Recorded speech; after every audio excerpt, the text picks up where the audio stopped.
Hello everyone, welcome to WBR Garage. Today we are back on our Street Fighter 1000 build. If you were here for the end of the last episode, we fired the bike up, had pretty much everything buttoned up on the bike, and it started making some noise. So what we're going to do today is we are going to dig into this motorcycle and try and figure out where those noises were coming from. So if you guys are ready, let's get to work and see what we can find on this thing. It's junk!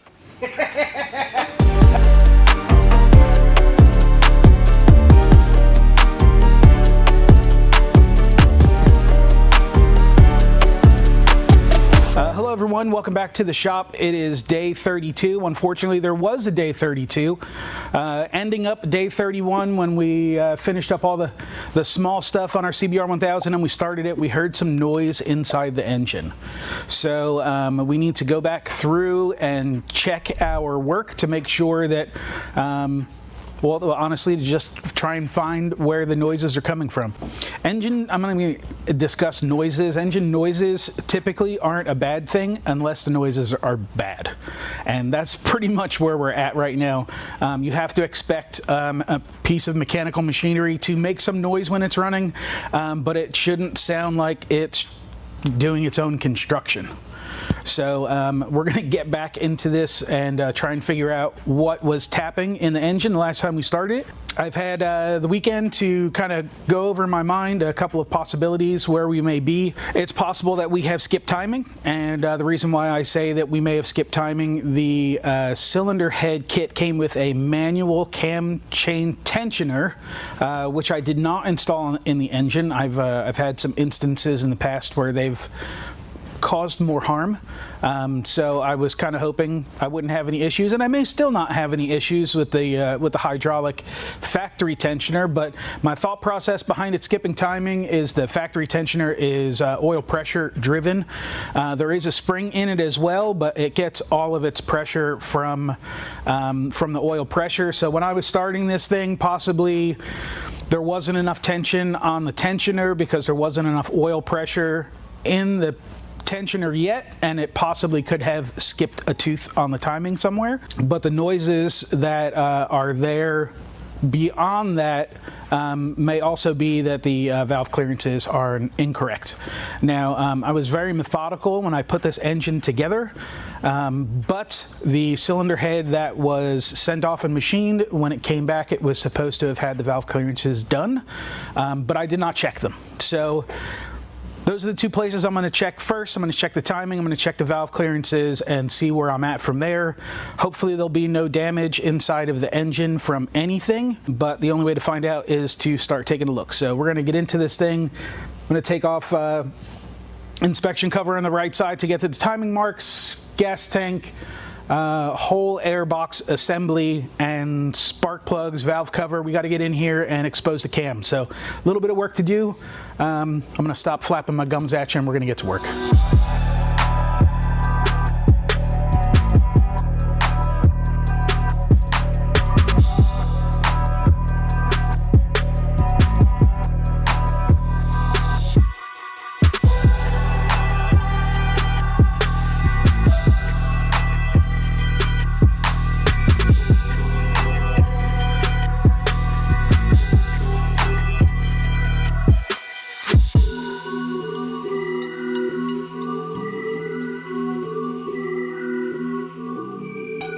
I drained the majority of the coolant out of our cooling system. I'm now going to remove the radiator so I can pull the valve cover off.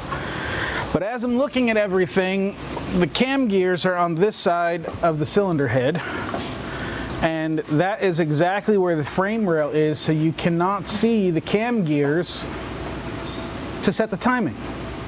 So I have a really, really bad feeling that I'm going to have to drop the engine down out of the frame to do this. This is insane. Totally ridiculous. So I'm going to try and get this valve cover out. Maybe I'll be able to see what I need to see. I don't think so. And we'll go from there. So here we go.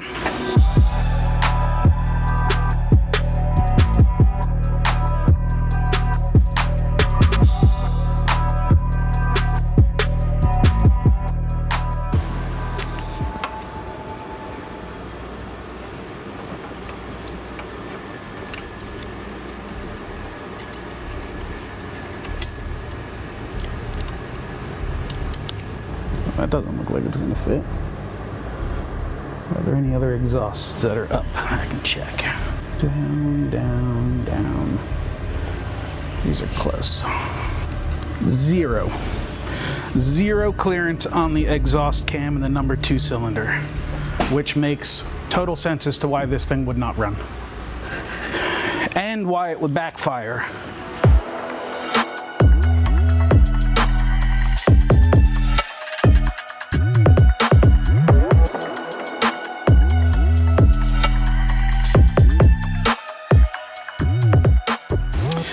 So we finally got the valve cover off. As you could see, we had to take quite a bit off of this machine just to get the valve cover out.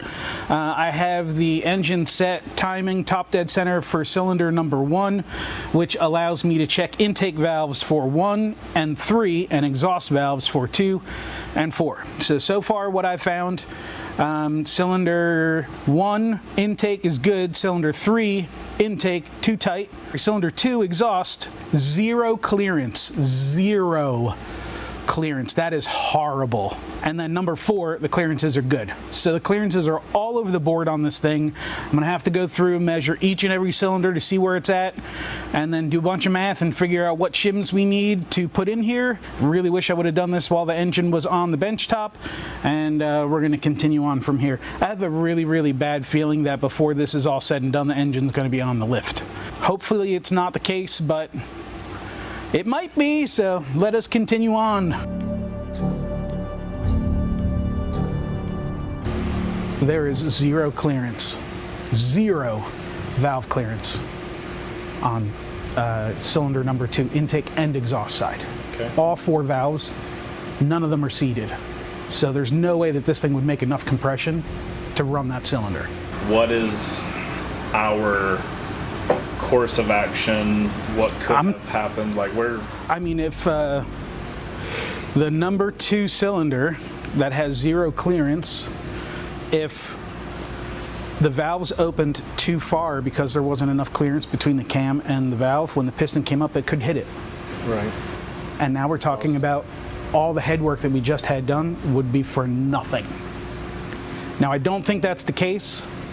That's possible. Because I have zero clearance. If the valve was bent, it wouldn't close all the way and there'd be a giant gap. Yeah. Okay. Okay, so that's the good part of it. I don't think that it's made contact. I don't know if I should take the cams out now or if I should pull the engine out of the frame at this point. I'm not sure what the best course is. I mean, at this point, you're gonna... I mean, at this point, you have to, right? You have to engine out? Right? I mean, I could go in here and just fight for my life for every fucking nut, bolt, and eye shot.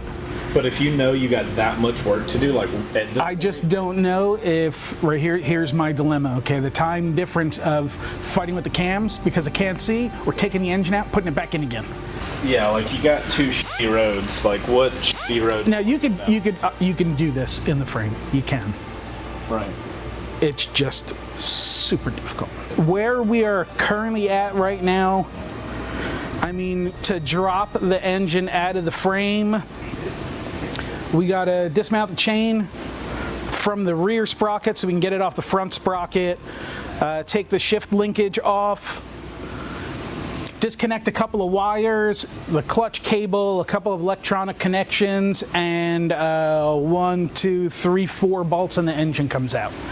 So it may be easier for me to just remove the engine from the frame to get to everything easily.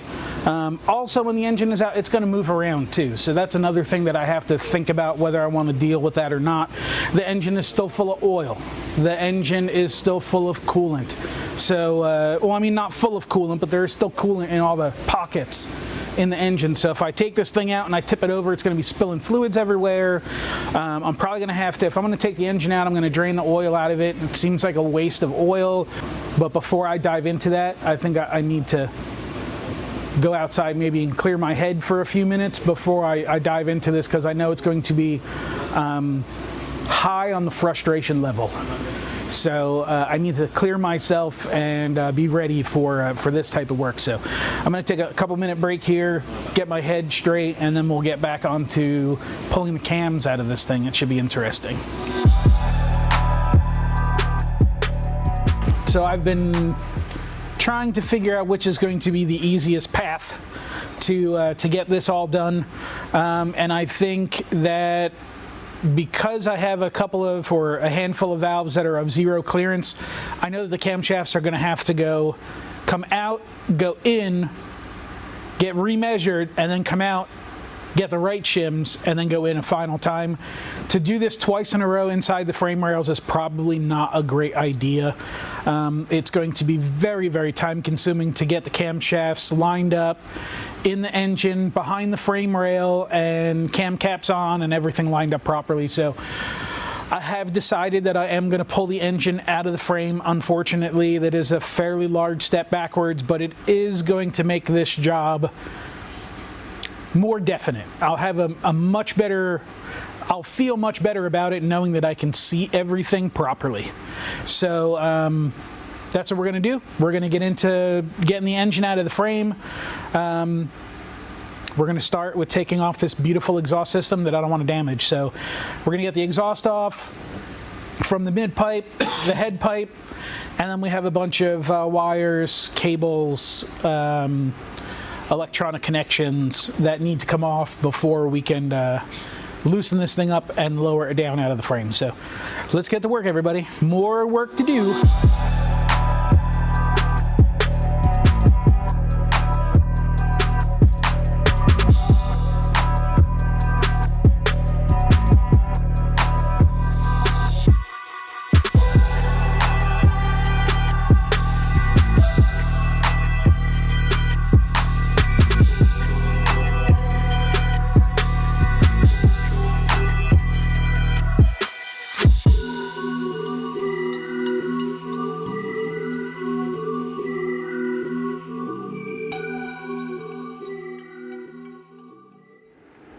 This is very bad. Okay, so come look at this. Now you see how all these lifters are down below the cam journal, right? Look how high this one sits. That means that the valves are no longer connected. That means that this engine is junk. And that's on them. They put this head together. Where's my magnet? Oh boy. Valve seals are off. Keepers are spit. These valves are bent. Bent inside the cylinder head, not coming out bent. This was a brand new cylinder head. That's why this thing wasn't knocking the first time we started it, because the keepers were still in it. I don't know what to do from here. Yeah, so the piston hit those valves and bent them. That is absolute worst case scenario right there. Okay, so we got the engine out of the frame. We carried it up over here onto the bench top. We removed the camshafts, and unfortunately, we found that the number 2 exhaust valves are no longer attached at the top, which means they fell down into the cylinder, and the piston has now come up and hit the valves and bent them. They don't move. So I need to remove the cylinder head, see what kind of subsequent damage there is underneath, if there's any damage to the piston in that cylinder, if there's any major damage to the cylinder head itself. So we're going to take this off and we're going to take a look at it, and we're going to keep going from there, see where we're at.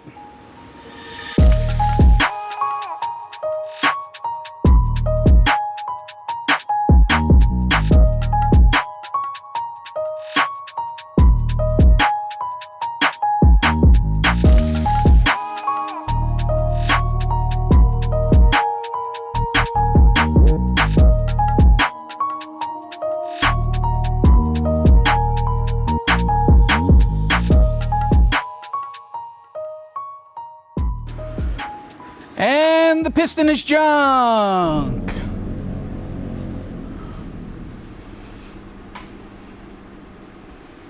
Exhaust valves hit the dome of the piston.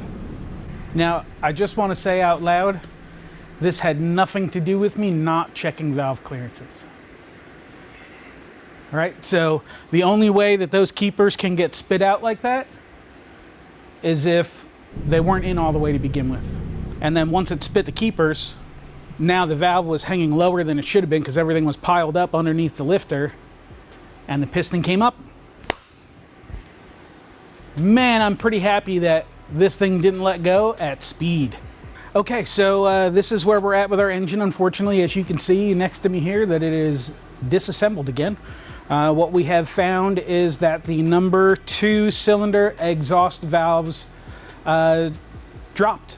It spit the keepers and dropped the valves into the cylinder, and a piston came up and smashed the valves. Our head doesn't look like there's been much contact. That's something that is like, I mean, you can see how bent that valve is.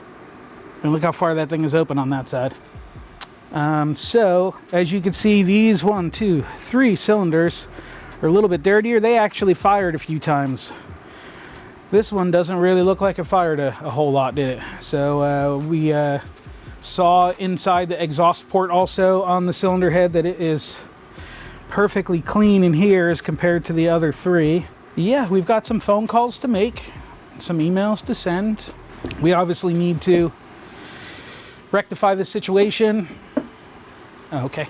We need to rectify this situation, and then we will get back to you and let you know where we're at. As of for now, we're kind of 5 steps backwards and at a standstill. So that's going to be it for today. We will have as much information as we can find out for you on the next episode, and we'll go from there. You guys have a good one.